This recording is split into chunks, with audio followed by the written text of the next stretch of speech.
Rioting and mass looting broke out across Philadelphia last week after murder charges were dismissed in the case of a white police officer who shot an armed Hispanic suspect during a routine traffic stop.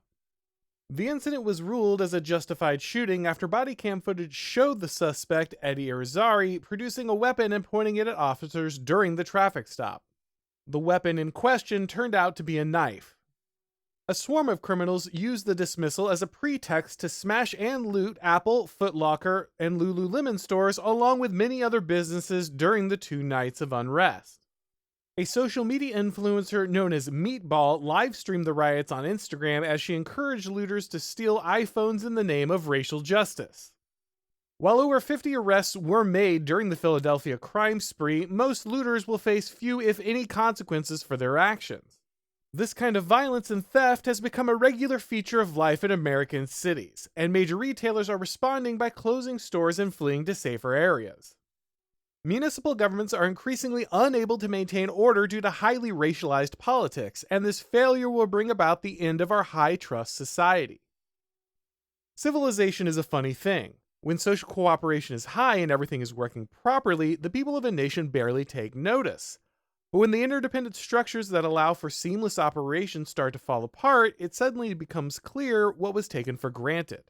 In a high-trust society, valuable items can sit openly on store shelves because shoppers can be expected to retrieve the item and pay for it at the counter. Shopping carts can be left outside a storefront because customers can be trusted to return them instead of leaving them strewn through the parking lot or stealing the carts at the first opportunity. Public transit can make movement throughout the city effortless because citizens can be trusted to keep the cars clean, stand in orderly lines, and not hop the turnstile for a free ride. A high-trust society can operate with remarkable efficiency because the population enforces the rules on themselves. No ugly and intrusive security measures are needed, no superfluous and silly safety devices are required because the common social custom and expectation of the people create a guard against delinquent behavior that is far more effective than any draconian top-down enforcement. When the social norms that allow for day-to-day cooperation break down, life becomes inconvenient in little ways at first, but if the slide is not arrested, eventually the entire system falls apart. Stores begin by placing small anti-theft tags on items that are frequently stolen, but as shoplifting escalates, those items are placed in cases that must be manually unlocked by employees. Videos now frequently appear on social media displaying stores in major cities where almost every single item, even inexpensive products like mustard and toothpaste, must be held in a locked case due to the extreme amount of shoplifting. Some grocery stores in San Francisco, where shoplifting has been de facto legalized, have resorted to running large iron chains through the doors of their freezers to stop homeless drug users from emptying them. Of course, none of these cumbersome security features really stop large-scale theft when rioting and looting occur. Vladimir Putin called the US dollar's drop in dominance objective and irreversible during the recent BRICS summit in South Africa, as Brazil, Russia, India, China, and South Africa formally agreed to use local currencies instead of the US dollar. It's the first shoe to fall. As demand for the dollar weakens, the buying power of the dollar weakens, and that's why Birch Gold Group is busier than ever. Investors and savers are looking to harness the power of physical gold held in a tax-sheltered IRA.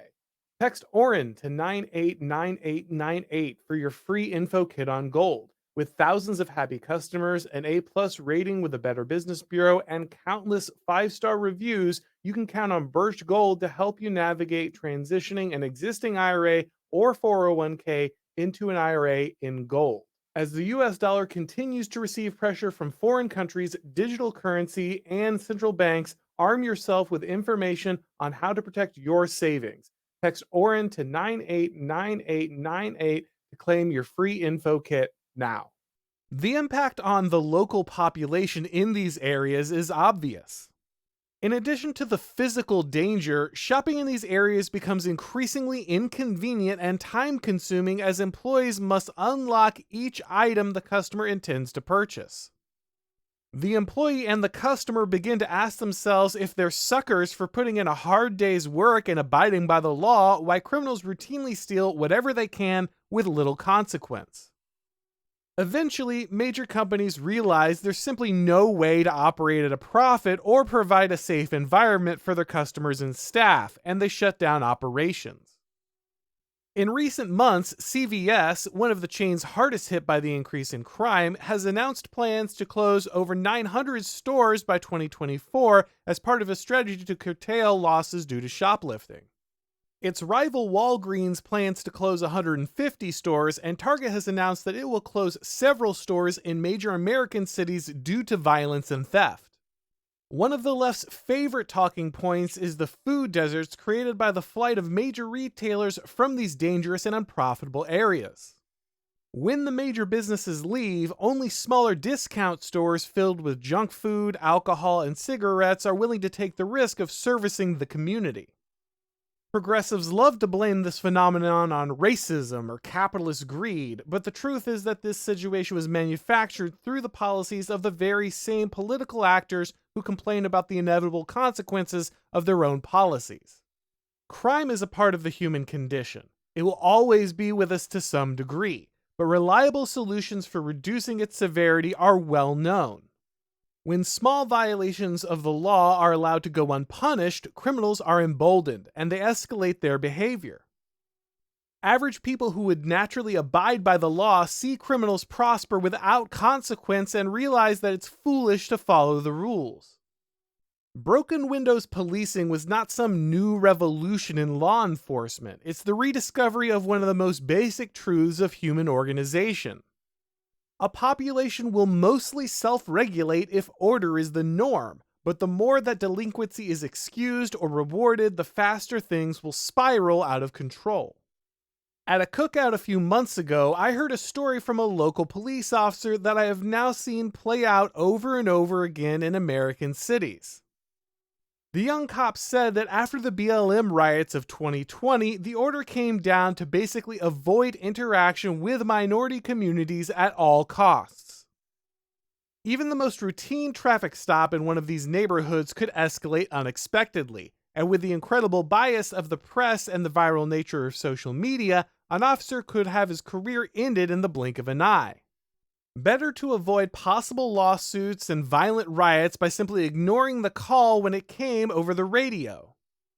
Again, law-abiding people in these neighborhoods suffer the direct consequences as they are the most likely victims of these unpoliced crimes, but unfortunately narratives of racial victimhood have reliably proven more powerful than the observable deterioration in these communities. This lack of will to prevent crime is not simply due to racial tensions. Retailers often have a general policy of not stopping or prosecuting shoplifters because the lawsuits and bad press that result if something goes wrong is more costly than the stolen merchandise. In many cases, progressive communities believe that they are actually saving the less fortunate by removing criminal penalties. In San Francisco, shoplifting is not technically legal, but any theft under $950 has been downgraded to a level of misdemeanor so insignificant that it does not automatically trigger a police investigation. This means that drug addicts can walk in, steal just under $1,000 of merchandise to fund their habit, and walk out without worrying about being apprehended. The solution that many corporations have seized on is having an entirely online delivery model to service neighborhoods that have become too dangerous for physical retailers. This sounds promising at first. Shoplifters and looters can't take products off their shelves if there's no shelves, but few have thought this through.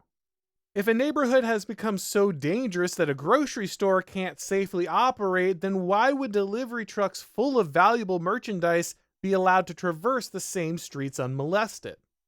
The problem has not been solved. We're simply creating the 2023 equivalent of Wild West train robberies. The refusal to police crime has a terrible impact on communities, but its worst aspect is the generational damage that it causes. Children grow up with metal detectors in their schools, bars on every window, and every item at the store locked behind glass. This has a deep impact and changes the social expectations of an entire generation. HighTrust societies crumble and fall away as the shared commitment to community operation is replaced with a steal it before someone else burns it down ethic. As long as law enforcement, community leaders, and corporations are more worried about performative social justice than the safety and prosperity of the people they serve, there'll be no end to the looting. A society that can't find the will to protect itself from crime inevitably slides into third world conditions. Thanks for watching, guys. If you enjoyed this video, go ahead and click like, and if you haven't subscribed yet, now is a great time to do so. If you'd like to go ahead and get these broadcasts as podcasts, make sure that you subscribe to the Auron MacIntyre Show on your favorite podcast platform, and when you do, leave a rating or a review. It really helps with the algorithm magic. If you'd like to follow me on Twitter, or Substack, or Gab, if you'd like to get these videos on Rumble or Odyssey, the links to do all of that are down below in the description. And of course, you can watch all of these videos and read all of my columns over at The Blaze. Thanks for watching, guys, and as always, I'll talk to you next time.